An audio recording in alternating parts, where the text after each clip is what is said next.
By the time the first laugh hits, Isaiah Carter is already standing in the middle of the Beaumont Grand lobby with every eye on him. He has a wrinkled envelope in the inside pocket of a thrift store blazer, an old brass key in his hand. And exactly 11 minutes before the man who owns the entire hotel is supposed to come downstairs. If Isaiah leaves now, he doesn't just lose an appointment. He loses the last chance he has to understand why his mother kept this hotel key hidden for 16 years, and why she made him promise that if anyone from the Beaumont ever called his name, he would go. Even if he had to go alone. The lobby is all polished marble, chandelier light, and that quiet kind of wealth that makes people lower their voices just to show they belong there. Isaiah does not belong there. At least, that's what the room has already decided. He's 17, black, skinny in the way kids get when they outgrow their meals before they outgrow their clothes, and trying his best to stand tall in a blazer that used to belong to somebody else's son. His sneakers are clean, but they are still sneakers. The cuffs of his pants sit a little too high. There's rain drying on his shoulders from the walk from the bus stop.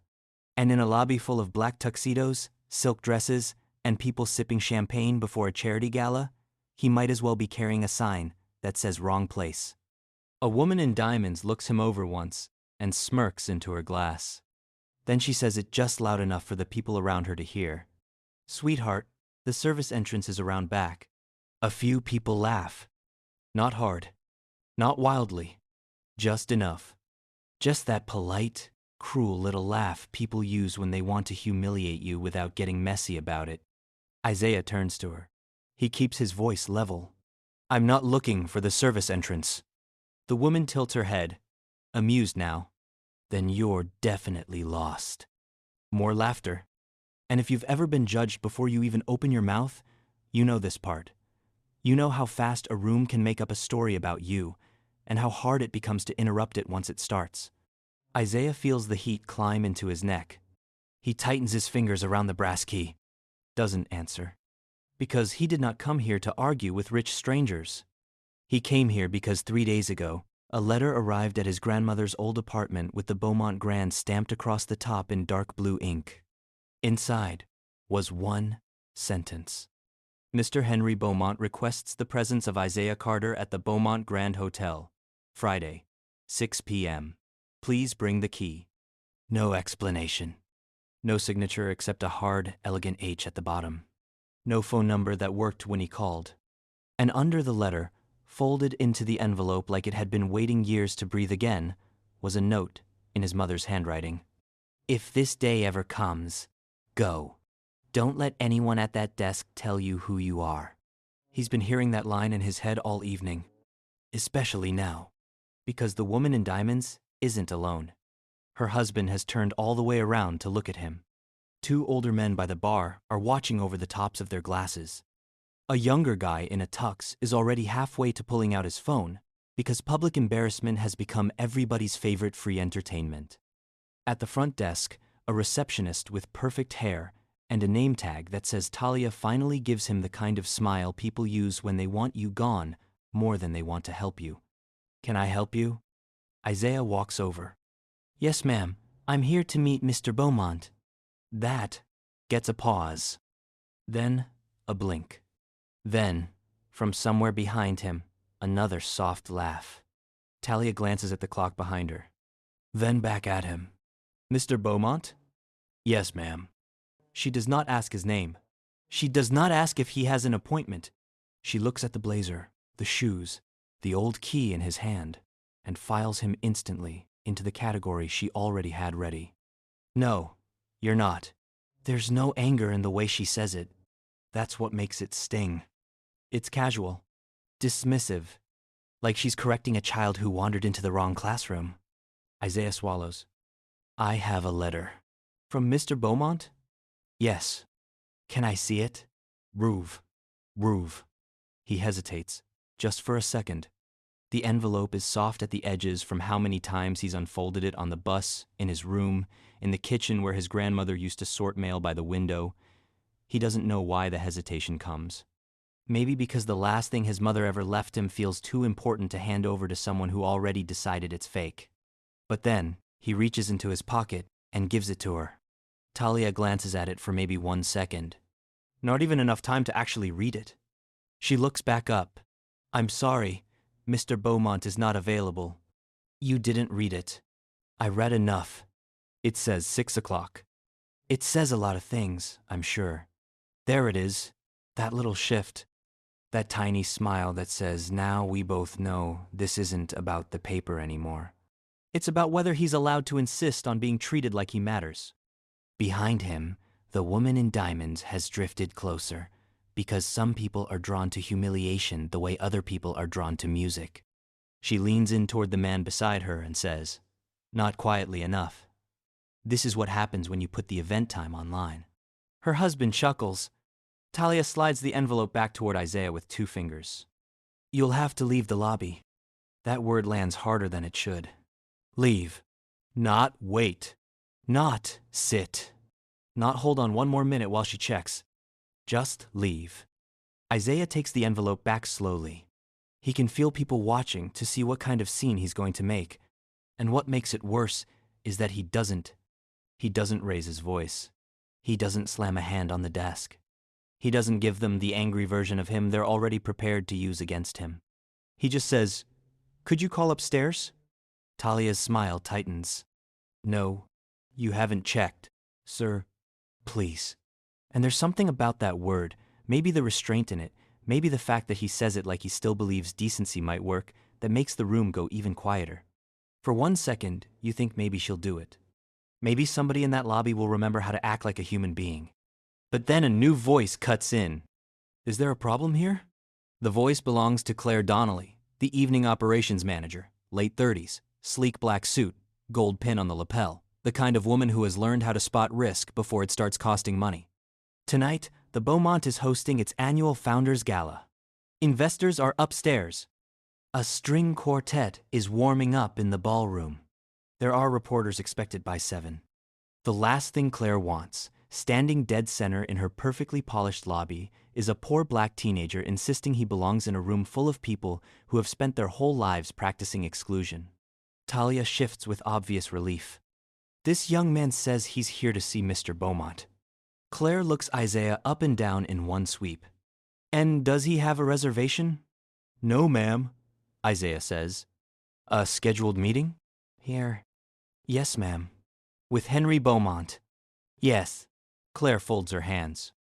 Mr. Beaumont is in private meetings before the gala. I was told 6. By whom? Isaiah holds up the envelope. She doesn't take it. Who sent you? I don't know. It just came in the mail. Now, one of the older men by the bar laughs out loud. Not because it's funny. Because it confirms the version of Isaiah they all wanted. A random kid with a story. A kid who thinks a name will open a door. Claire gives him the same gentle tone people use when they want to sound kind while doing something ugly. I'm going to ask you to leave before this becomes uncomfortable. Isaiah lets that sit there. Because here's the truth. It already is uncomfortable. Just not for the people making it that way. He glances up at the mezzanine. There's a balcony level wrapped around the lobby, all warm light and brass rails and framed black and white photos of the hotel through the years. In one of them, a younger Henry Beaumont stands in front of the building on opening day, smiling beside a line of employees. Isaiah noticed that picture the second he walked in. Because standing 3 people down from Beaumont, in a dark suit and white gloves, is a black man with Isaiah's exact jawline. His grandfather. Elijah Carter. The man his mother never talked about unless it was late, and she was tired, and memory loosened its grip on her silence. The man she used to call the best-dressed gentleman in the city. The man who died before Isaiah was born.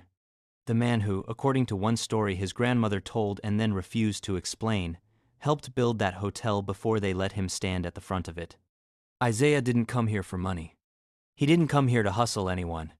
He came because that photo exists, because his mother's note exists, because a dead woman's handwriting does not tell her son to walk into a place like this for no reason. And because tomorrow morning he is supposed to mail back the financial aid appeal letter from Howard University. The one that says he got in. The one that says he still can't afford to go. So no, he didn't come here for charity. But if there is any truth buried in this building that belongs to his family, he cannot afford to walk away from it because strangers are comfortable being ugly in public. He turns back to Claire.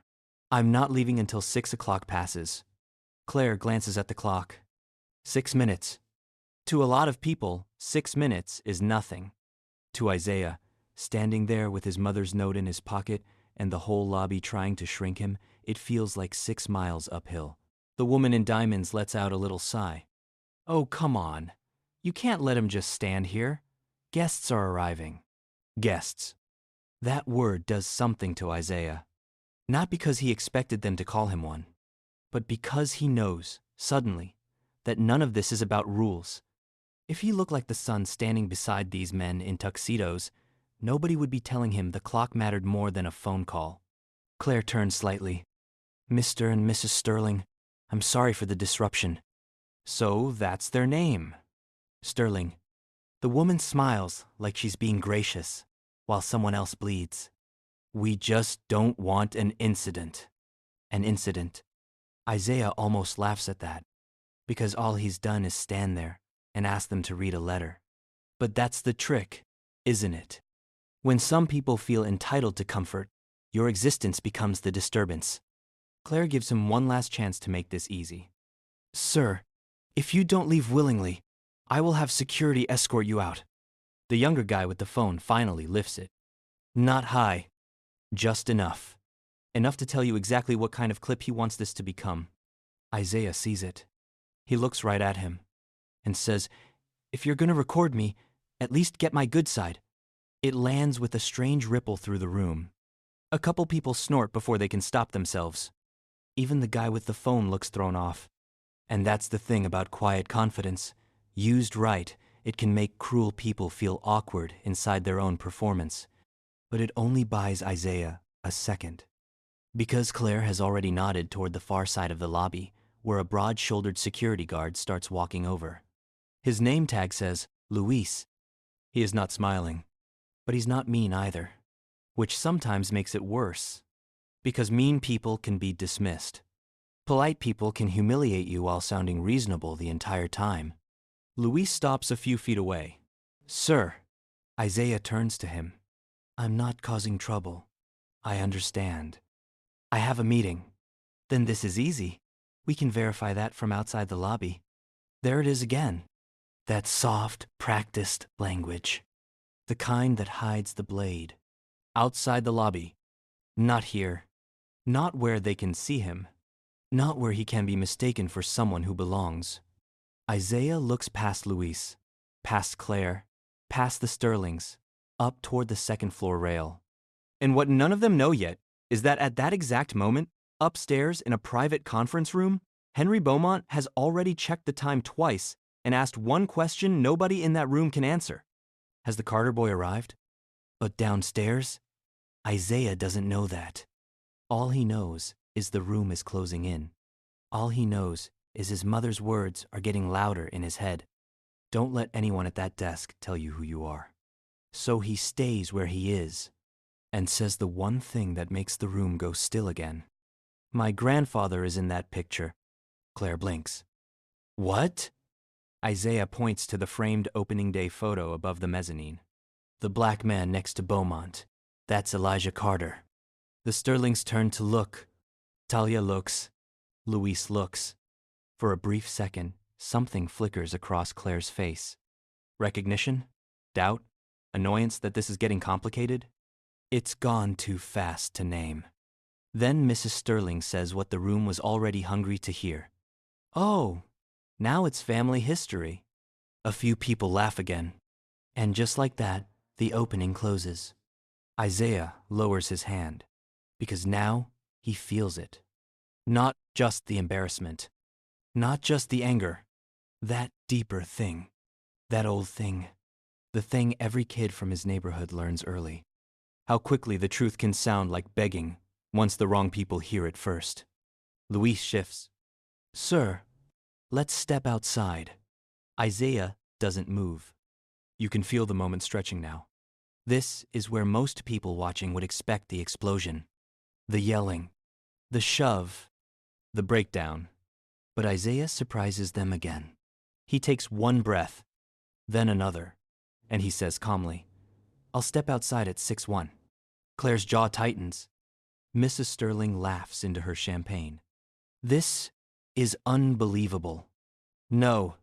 What's unbelievable is how close a room full of adults can stand to a child and still miss what's happening. Because Isaiah is still a kid. He just doesn't have the luxury of acting like one. His mother died when he was 13. 3 years after that, his grandmother's kidneys started failing, and the apartment got quieter and smaller and more expensive in ways silence never prepares you for. He learned to stretch spaghetti for 3 meals. Learned how to smile when teachers praised his grades but lowered their voices when they talked about college, like ambition was something to handle gently around boys like him. Learned how to work Saturdays at Milton's grocery and still finish homework after midnight. Learned, more than anything, how to stay calm while people guessed wrong about him. Because anger got boys like him noticed. Restraint kept them alive. And his mother, Angela Carter, taught him one sentence before she taught him anything else worth keeping. Never let somebody else's smallness decide your size. That sentence is the only reason he's still standing in that lobby now. That and the key. The brass key is warm in his palm now from how tightly he's holding it. It's old enough to matter, heavy enough to mean something, stamped with one number. His mother used to keep it wrapped in a handkerchief in the bottom drawer of her dresser. Not jewelry, not cash, not a photograph, a hotel key. When he was 8, he asked her why. She smiled in that faraway way adults do when they're standing in front of a door they have no intention of opening for a child. Because some things don't stop being important just because other people stop talking about them. He didn't understand then. He understands a little more now. And maybe Claire would have asked one more question.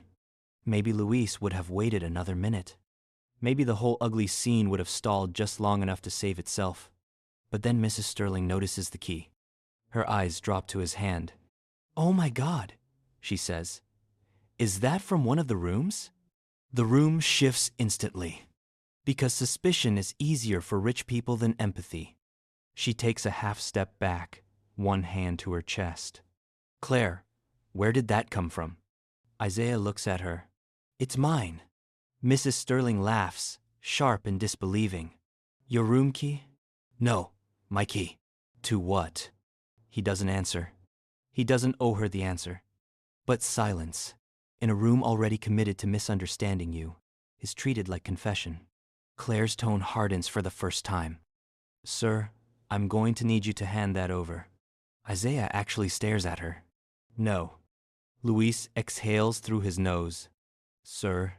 "No," Isaiah says again, still calm. "I'm not handing my family property to somebody who won't even read a letter." That does it. Not because he's loud, not because he's wrong, because dignity sounds disrespectful to people who were expecting submission. Mrs. Sterling looks personally offended now, as if the worst thing in the room isn't the public humiliation of a teenager, but the fact that he declined to shrink on command. Claire nods once to Luis. "Please escort him out." Luis steps forward. Isaiah steps back. Not far, just enough.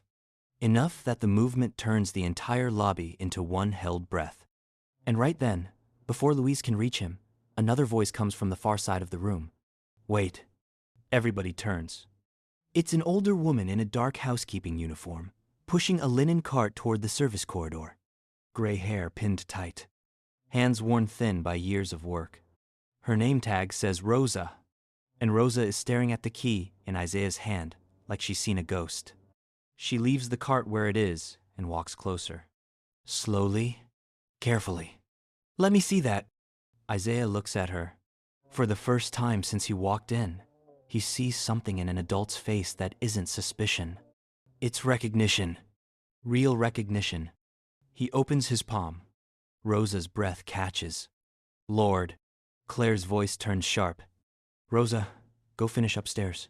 But Rosa doesn't move. She looks at Isaiah like she's trying to see past time. "What's your name, baby?" "Isaiah Carter." And that's it. That is the moment something changes. Not in the guests. Not in Claire. Not in the Sterlings. In Rosa. Her whole face falls open. Then she looks up toward the mezzanine with real alarm. Claire steps in fast. That's enough. But Rosa is already backing away, eyes still on Isaiah. I need to tell Mr. Beaumont. Claire's expression flashes. Now it's not irritation. Now it's panic. Because Claire knows that name.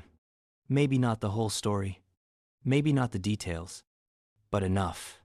Enough to know the wrong person may have just been stopped in the wrong lobby, on the wrong night, in front of the wrong witnesses. Rosa, Claire says low and urgent, you are not to interrupt Mr. Beaumont's meeting. Rosa doesn't even slow down. And if you're paying attention, you can feel it. That tiny shift in power. The moment the room realizes this story may not belong to them anymore. But it's still not over. Because Claire recovers fast. Too fast. She turns right back to Luis. Take him outside. Now. Isaiah watches Rosa disappear through the service hall. Something in his chest rises. Hope, maybe. Or maybe just the dangerous feeling of almost being believed. Luis steps closer, lowering his voice. Don't make this harder. Isaiah meets his eyes. I didn't start this. Luis glances toward Claire, then back to Isaiah. And there's a flicker there too. A conflict. Because Luis knows what the room looks like. Knows exactly how this appears. But security in a place like this is rarely about truth. It's about protecting comfort. And comfort has already picked a side. Luis gently reaches for Isaiah's elbow. That's when Isaiah pulls back for real. Don't touch me. He doesn't shout it. He says it with enough force that the room hears it anyway. The guy with the phone raises it higher. Mrs. Sterling whispers something smug to her husband. And Claire says the sentence that pushes the whole thing from ugly into unforgettable. If you belong here, Mr. Beaumont can meet you outside. That one lands. Because now it's official. Now the humiliation has shape. Not just disbelief. Removal. Public removal.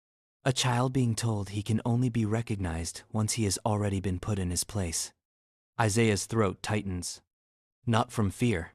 From the effort it takes not to let this room see how much it matters. He thinks of his mother. Her tired hands braiding his hair when he was little. Her laugh when the lights got cut off and she turned it into a camping game so he wouldn't panic. The way she looked at the TV whenever a hotel commercial came on. Never angry, just distant. He thinks of the night, 6 weeks before she died, when she sat at the foot of his bed and said something he didn't understand until years later. One day, people are going to meet you at the surface and think that's the whole story. Don't volunteer your worth to anybody committed to misunderstanding it. At the time, he thought she was talking about school. About bullies. About life in general. Now he knows she might have been talking about this exact building. Luis's hand hovers again. Come on. Isaiah closes his fingers around the key and makes a decision. Not because he wants to leave. Because sometimes holding your ground stops being strength and starts becoming spectacle for other people. He refuses to give them that. So he lifts his chin, looks at Claire, looks at the Sterlings, looks at every polished face that watched him get reduced and called it order. And he says, okay. Mrs. Sterling actually smiles. Like she won something. That's what stays with him later. Not the comments. Not the laughter. That smile. The satisfaction of someone who thinks dignity is something she can revoke. Isaiah turns toward the doors. He gets 3 steps. 4. The lobby is silent except for the soft piano drifting in from the bar and the click of dress shoes on marble. He can feel every eye between his shoulder blades. You ever had that walk? That walk where you know people are watching to see if humiliation changes your posture? Where you become hyper-aware of your hands, your face, your breathing, because you refuse to let the room keep that too? Isaiah has that walk now. And right before he reaches the revolving door, Mrs. Sterling says one more thing. Of course she does. People like her always need the extra cruelty. Someone should check if anything's missing. That gets a few ugly little laughs. One man shakes his head like this is all regrettable, but necessary. The younger guy with the phone is still recording. And you can feel the story trying to lock itself in. Poor black kid gets bounced from luxury hotel. Everybody goes home comfortable with what they saw. Only that's not the story. Not even close. Because upstairs, Rosa has just walked straight past a boardroom full of investors without knocking. Inside, Henry Beaumont is standing at the head of a long table while three men in expensive suits talk about legacy branding and acquisition timing and whether the Beaumont Grand should finally modernize its image before the next quarter. Henry Beaumont is 81. Tall, though age has folded some of it out of him. Hair gone silver. Voice thinner than it used to be, but still the kind that makes room stop once it decides to. He built this hotel 40 years ago. At least, that's the version on every brochure. The full truth is harder. The full truth involves a black man named Elijah Carter, who found the building first, negotiated the contractors, worked the front desk by day and oversaw construction by night, then let Henry put his own name on the papers, because in 1983, the banks smiled at Henry and stalled Elijah until dreams aged into exhaustion. The full truth involves promises, private contracts, shared ownership that never got publicly honored because timing kept getting interrupted by death, anger, pride, and history, doing what it does best to black families in America, making their contribution easier to use than to remember. Henry has spent years trying to fix that. Too many years, if he's honest. Too many years waiting for the right moment, while life kept proving there isn't one. Then last month, an attorney tracking estate records found a lead. Angela Carter had died 3 years ago. Her mother had died last winter. But Angela's son, Isaiah, was real. 17. Accepted to college. Still in the city. Still reachable. Henry wrote the letter himself. And now, as Rosa appears in the doorway flushed and breathless, Henry knows before she even speaks. He's here, she says. Elijah's grandson, and they're putting him out. You can feel the room freeze.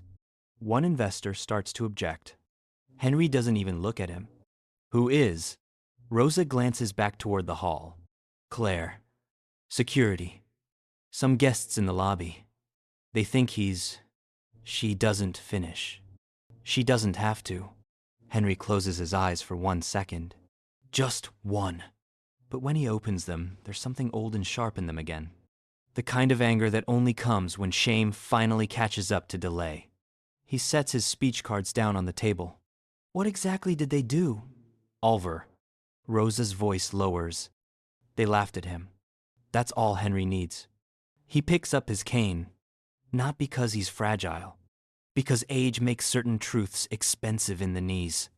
He looks at the men at the table. At Roland Pierce, the board chairman who has been pushing him for months to sell a major stake in the hotel and flatten the messy parts of its past into marketable nostalgia. At Richard Sterling, investor, donor, husband of Vanessa Sterling, who is at that exact moment downstairs enjoying herself far too much. And Henry says, with no volume at all, keep them waiting. Then he walks out. Downstairs, Isaiah hits the cold evening air and finally lets his face fall. Just for a second. The valet stand glows under the awning. Cars pull up in a clean line. Doormen in red coats open doors for men who do not look at them. The city is wet and shining from the rain. Inside the glass behind him, he can still see shapes moving in the lobby. People turning away now that the show is over. Isaiah stands under the awning and tries to breathe through the pressure building behind his ribs. This is the dark part. The part nobody watching humiliation talks about. Not the moment itself. The minute after. When the adrenaline drains and leaves you with the question you hate most. Why did I let myself hope? He pulls the envelope out again. The paper is shaking in his hand now, though he's trying not to. He unfolds his mother's note. Reads the line again. If this day ever comes, go. Don't let anyone at that desk tell you who you are. He laughs once under his breath. Not because it's funny.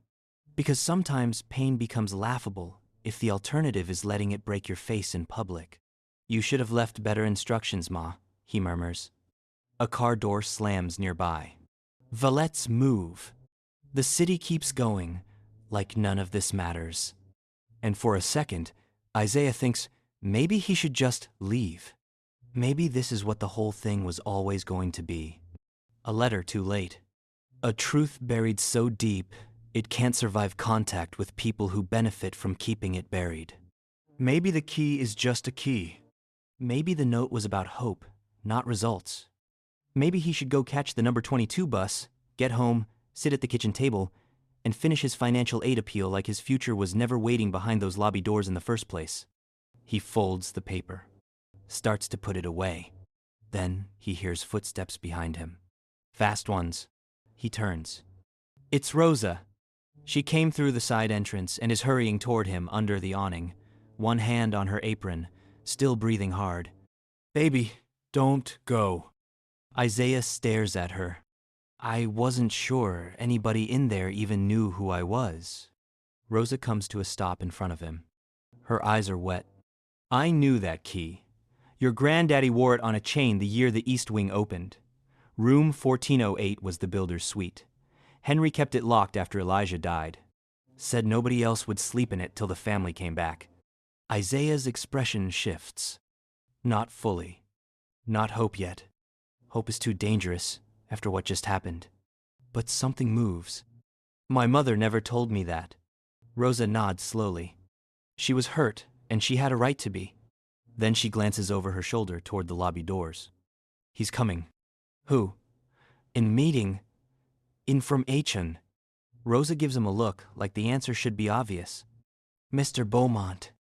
And this is the part where a lot of people would expect Isaiah to feel vindicated, triumphant, ready. He doesn't. He feels sick. Because now, it matters even more. If Henry Beaumont comes downstairs and doesn't know him, if this all turns into some mistake with a dead man's name and a misplaced key, the humiliation won't just stay embarrassing. It'll become proof. Proof to everyone inside that they were right about him all along. Rosa must see it on his face, because she reaches out and straightens the front of his blazer the way a grandmother would. He knows exactly who you are. Isaiah opens his mouth to answer. Before he can, the lobby doors swing wide. And the room inside shifts. Not loudly, not with chaos, with attention. The kind of attention money has when it recognizes real authority.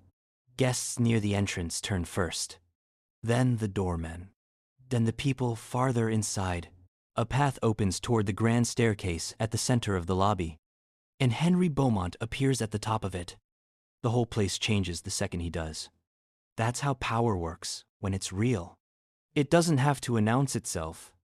It gets recognized. Henry stands with one hand on the rail, the other on his cane, looking down into the lobby. Not confused. Not curious. Focused. The string quartet from the ballroom has gone silent. Claire is standing near the front desk now, too still. Mrs. Sterling has turned all the way toward the staircase, smile gone. Louis steps back. The young man filming lowers his phone. And then Henry Beaumont does not look at Claire, does not look at the Sterlings, does not look at security. He looks straight through the open doors, past the awning, to the boy standing in the rain-damp night with a brass key in his hand. And in a voice that carries through the whole lobby, he says, Isaiah Carter. Everything stops. Not figuratively. Actually stops.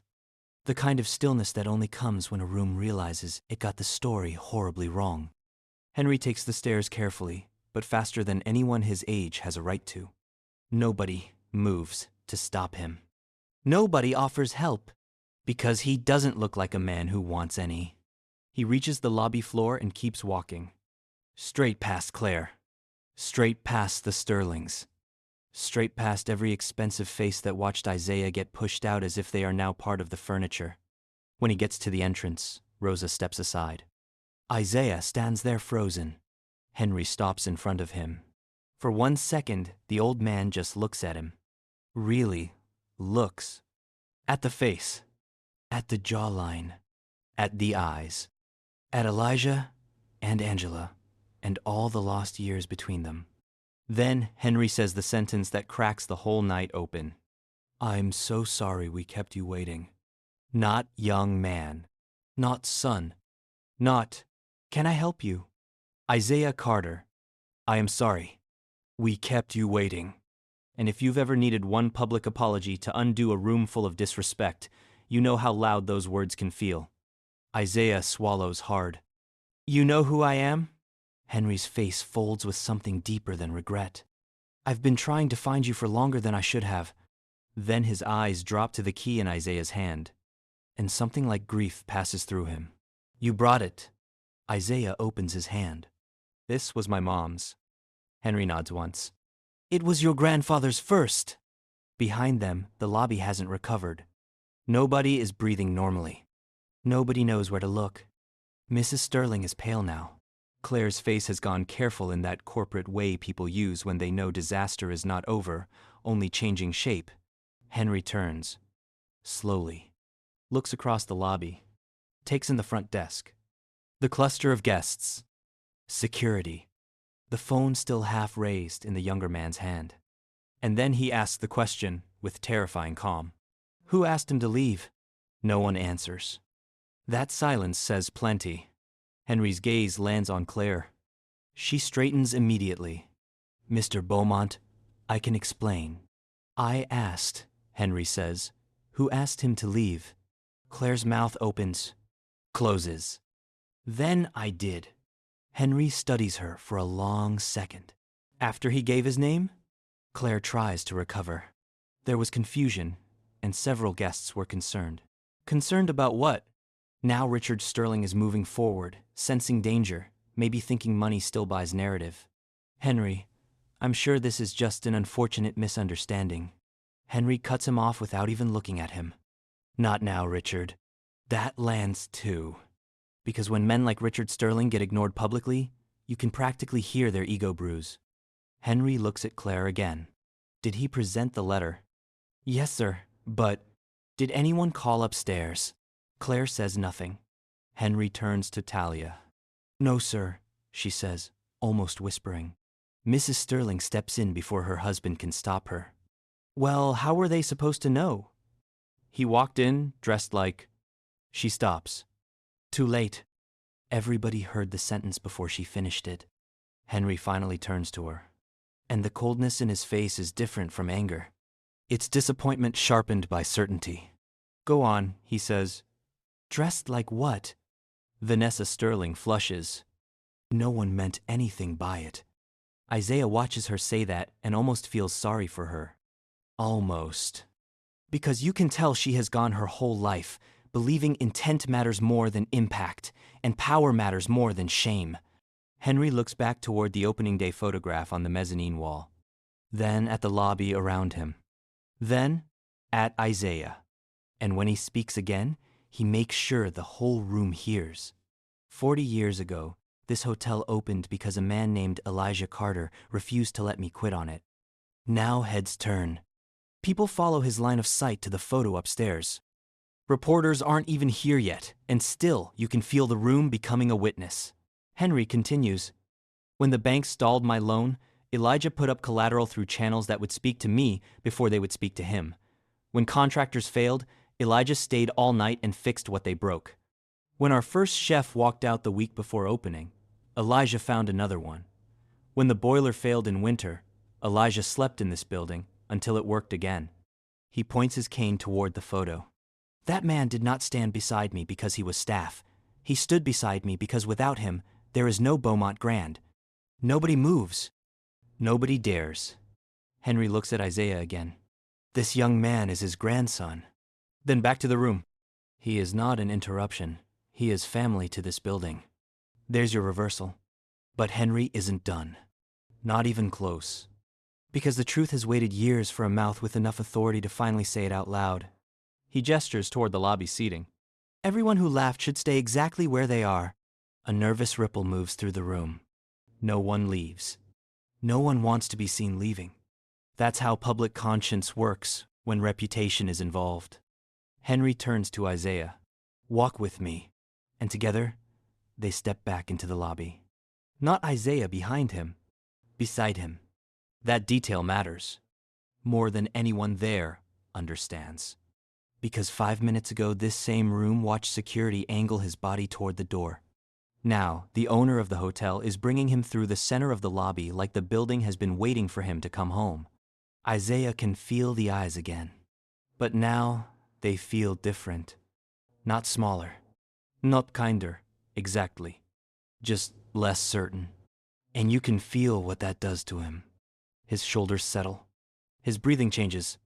The shame starts to burn off and leaves something steadier underneath. Henry stops in the middle of the lobby, under the chandelier. Looks toward the ballroom entrance, where more guests are gathering. Then, toward the mezzanine.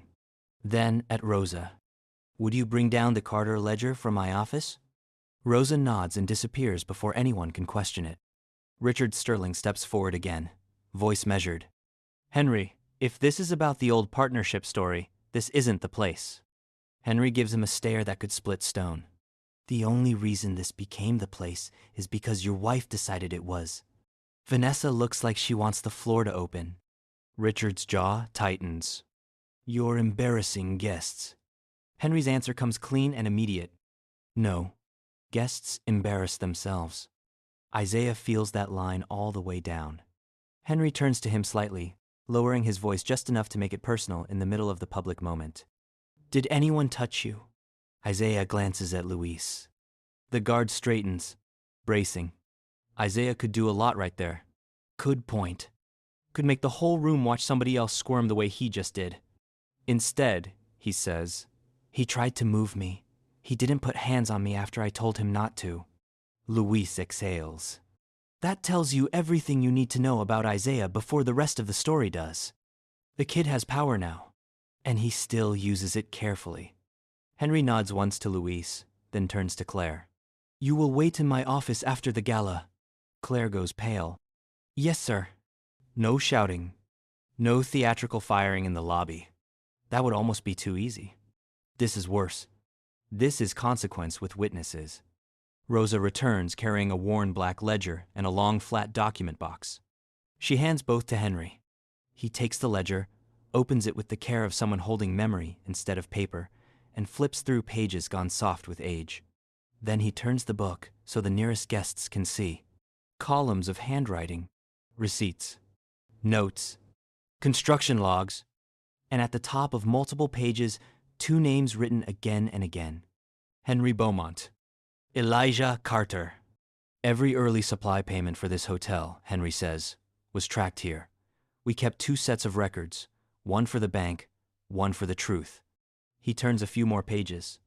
42% of the startup cash came through Elijah Carter's collateral and labor. 42%. And before anyone in this room starts mentally lawyering that into mythology, understand this ledger has already been authenticated. Now that changes the temperature again. Because now, this isn't just sentiment. Now, it's documentation. Hidden proof. The one thing prejudice hates most. Richard Sterling speaks before he can stop himself. Henry, you can't seriously be doing this in front of the same people who watched his grandson get treated like a trespasser? Henry says. Yes, I can. He opens the document box. Takes out a stack of papers, older ones on top, newer legal documents clipped beneath. He holds up the first page. This is the private equity agreement Elijah and I signed in 1984. We intended to make it public once financing stabilized. We delayed. Then he died. Then his daughter wanted nothing from me, and I cannot say I blame her, but my delay does not erase his stake. He lowers the paper. And tonight, before I speak in that ballroom, I intend to correct the most shameful lie this hotel has ever benefited from. The lobby is dead silent. No phones now. Not openly. People don't know if filming this will protect them or expose them. Henry turns to Isaiah. Your mother, Angela, should have received this years ago. Pride and grief stood in the way. Hers and mine. That failure is mine to own. Isaiah's voice comes out quieter than he wants. What is it? Henry looks at him with almost unbearable directness. Your grandfather's share, preserved in trust, with growth. A visible shock moves through the room. Richard Sterling's face changes instantly. Now it makes sense. Now the investors understand this is not a nostalgic speech. It's a legal and financial earthquake wrapped in moral reckoning. Henry goes on. The trust has already been transferred into your name through the Carter Legacy Foundation until you turn 21. Your college will be paid in full from its earnings, regardless of what school you choose. The remainder remains yours. Isaiah just stares, because he did not come here for money. And now, money is the least important part of what he's hearing. The important part is this. His family was real here. Their contribution was real. His mother wasn't holding on to scraps of a fantasy. The silence around his grandfather wasn't emptiness. It was theft. And all at once, years of not asking too many questions feel different. His throat tightens again. My mom knew? Henry nods slowly. She knew enough to be hurt, not enough to be healed. That line lands. Isaiah looks down at the key in his hand, then back up. She never came back. No, Henry says. She told me she would never bring her child into a building that remembered your grandfather's labor more easily than his name. There's another wave through the room at that. Because now, even the polished guests can feel it. This isn't just a comeback story. This is a generational wound standing in a luxury lobby in a borrowed blazer. And the building has to answer. Henry gestures toward the staircase. Tonight's gala was supposed to celebrate my legacy. It won't. Not anymore. He turns to the ballroom doors and raises his voice. Ladies and gentlemen, the program will be delayed. Murmurs ripple out. Then Henry says the line nobody there will forget. There will be no celebration of this hotel that does not first tell the truth about who built it. And just like that, the entire night changes ownership. Not the building, not technically in that second. The narrative, the meaning of it, the emotional center of the room. Isaiah can feel people trying not to stare at him now. Trying not to be obvious about the fact that 5 minutes ago they were comfortable watching him be shamed. Mrs. Sterling can't even meet his eyes. Which, honestly, is the first decent thing she's done all night. Henry leans closer to Isaiah. I know this is a lot. Isaiah lets out one stunned breath. That's one way to say it. Henry almost smiles. Almost. And that tiny bit of humanity in the middle of everything lets Isaiah breathe a little too. He says, I thought maybe the letter was a mistake. Henry looks at him like that possibility hurts. No, the mistake was how long it took. Then, because some wounds need clarity more than ceremony, Isaiah asks the question that has been alive in him since childhood. Why didn't anybody say my grandfather was more than staff? Henry doesn't answer quickly. That's how you know the answer matters. Because this country has always found it easier to applaud black excellence when it can frame it as service instead of ownership, he says. And because I told myself I would fix it later. Later is a dangerous word, Isaiah. There it is. The lesson beginning to surface through the emotion. Not preachy. Earned. Isaiah nods once.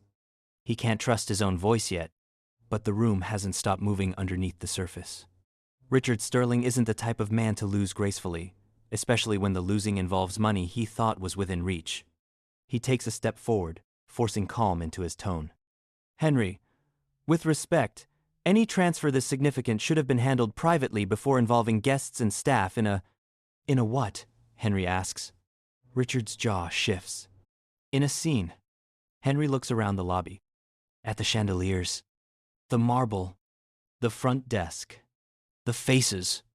Then back at Richard. No, Richard. The scene happened when a child carrying his family's history was mocked in my lobby and told to leave. This is correction. That line snaps through the room. And Isaiah feels something settle deep inside him. Correction. Not miracle. Not charity. Not luck. Correction. He will remember that word for the rest of his life. Rosa quietly steps beside him and presses something into his free hand. It's a folded handkerchief. White. Clean. He hadn't realized his palms were sweating. He looks at her. Thank you. She smiles with tired eyes. I knew your mama when she was younger than you. Same look when she got mad. For the first time all night, Isaiah genuinely smiles. Small, but real. And that matters too. Because high-tension stories can't stay clenched forever. They need one breath of warmth, so the next hit lands deeper. Claire is still by the desk, motionless. Talia looks like she wants to disappear. Luis keeps his eyes forward. The younger guy with the phone has completely put it away now. Funny how quickly people remember privacy when they're the ones who might look bad in the footage. Henry lifts the papers slightly. There's one more thing. Another rehook. Another turn. Because the truth is never only one piece. He looks at Isaiah. Your grandfather's suite on 14 has remained locked except for maintenance since 1989. Isaiah blinks. The key. Henry nods. That key opens it. Now, even the guests lean in again. Because curiosity doesn't care whose side it's on. Henry continues. I asked that it stay untouched until someone carrying Elijah's name returned. Some things were boxed, some things weren't. I thought his family deserved first look. Isaiah's heart kicks. Because this is suddenly bigger than money. Bigger than the public apology. Bigger even than ownership percentages and trust documents. There's a room upstairs that belonged to his grandfather. A room his mother knew about. A room nobody touched because somewhere inside this old man's guilt and delay, he kept one promise intact. Isaiah asks, almost afraid of the answer, what's in it? Henry's eyes soften. Whatever he left behind. If you want to know what keeps people watching a story, it's that line right there. Not because it's loud, because it opens a door. Literally and emotionally. Everything you thought this night was about expands again. Not just public reversal. Inheritance of identity. Memory waiting in a locked room. Isaiah looks at the key. Then back at Henry. Can I see it? Henry smiles. For real this time. Faint and tired. Yes. But first, I owe you something in that ballroom. Isaiah glances toward the doors. I don't need a speech. Henry's answer is immediate. This isn't for you alone. And that's the truth. Some apologies need to be as public as the disrespect. Not for performance. For record. So Henry turns toward the ballroom entrance and offers Isaiah his arm in the old-fashioned formal way a man would offer escort to a guest of honor. Isaiah looks at it. Then at him. Then takes it. Together, they walk toward the ballroom. And you can feel the room dividing around them like history itself has finally been forced to make space. Inside, the gala crowd rises in confused waves. Round tables, crystal, gold place cards. A stage at the far end with a giant projected image that reads, The Beaumont Legacy, 40 years of excellence. Henry stops when he sees it, looks at the screen for a long second, then says to the AV tech nearest the stage, Take that down. The man scrambles. The screen goes black. No music. No transition. Just a dead black rectangle where a polished lie used to be. Henry walks to the stage, with Isaiah beside him. People are whispering now, looking from one face to the other, trying to decode what they missed. Richard and Vanessa Sterling enter late from the lobby and slide toward the side of the room like people hoping invisibility can still be negotiated. It can't. Henry reaches the podium. He doesn't use the microphone right away. He looks out at the room, the donors, the board, the city officials, the longtime patrons, all the people who came to celebrate one man's name over dinner and polished speeches. Then he says, Tonight was advertised as a celebration of my legacy. He pauses. Tonight will instead begin with an apology. You could hear glass settle. He turns slightly and gestures to Isaiah. This is Isaiah Carter, grandson of Elijah Carter, one of the two men who built this hotel. A wave of sound moves through the ballroom. Not loud. Shock rarely is. Henry raises one hand, and it dies again. For 40 years, this institution has benefited from an incomplete history. That history flattered me and erased a man whose labor, capital, judgment, and courage kept this hotel alive when it was still an idea with leaks in the roof. He looks at Isaiah. His family paid for my delay. Then back to the crowd. Tonight, before many of you entered this room, Isaiah Carter was stopped in our lobby, doubted, mocked, and nearly removed from this hotel while carrying the key to his grandfather's suite. No names. He doesn't have to give them. Everybody who was there already knows. Everybody who wasn't can feel exactly which faces in the room have gone rigid. Henry goes on. I cannot undo Elijah Carter's death. I cannot undo the years his daughter spent refusing to come back through these doors. I cannot undo the harm of waiting too long to say publicly what should have been said from the beginning. He draws a breath. But I can tell the truth while I am still alive to say it myself. Then he holds up the ledger and explains it all. The collateral, the financing workarounds, the private agreement, the preserved trust, the transfer to Isaiah, the foundation, the restoration of the Carter name to the official history of the Beaumont Grand. Nobody moves through the whole thing. And when he finishes, he says one more sentence that lodges itself into the room like a nail. From this night forward, no one will enter this hotel through a story that leaves Elijah Carter out. Then he steps away from the podium and looks at Isaiah. Not commanding, inviting. Isaiah does not want the microphone. Every instinct in him says no. He didn't come here to speak. He came here for answers. But this whole night has dragged him through the exact fire his mother spent years preparing him for. And now a room full of people is waiting to see if the boy they dismissed can speak for himself when the floor finally belongs to him. Henry asks quietly, "Would you like to say anything?" The room waits. Isaiah steps to the podium. The microphone feels too close. The ballroom feels too large. He looks out at faces that looked through him in the lobby and faces that didn't know he existed 10 minutes ago. He thinks of his mother, of his grandmother, of the rent notices tucked under magnets on the fridge, of the acceptance letter on his dresser, of the way this building looked at him before it knew his name. Then he says, "I didn't come here expecting any of this." A nervous, tiny laugh breaks somewhere and dies. Isaiah keeps going. "I came because my mother left me a note and a key. That's it." He glances at the brass key in his hand. She didn't talk much about this place, not because it didn't matter. I think maybe because it mattered too much. Now the room is with him, not out of pity. Because his voice is steady, real. He's not performing pain. He's translating it. He looks up again. "I don't know everything about what happened before I was born. I probably won't know all of it tonight either. But I know what it feels like to walk into a room and have people decide what you're worth before they know one true thing about you." A few eyes drop. He lets that breathe. Then he adds, "And I know now that silence doesn't just hide history. It teaches people how to repeat disrespect like it's normal." That one lands hard. Even Henry looks at him differently after that. Because the boy at the podium is not just inherited dignity. He has his own. Isaiah's voice softens. "My grandfather should have had his name here the whole time.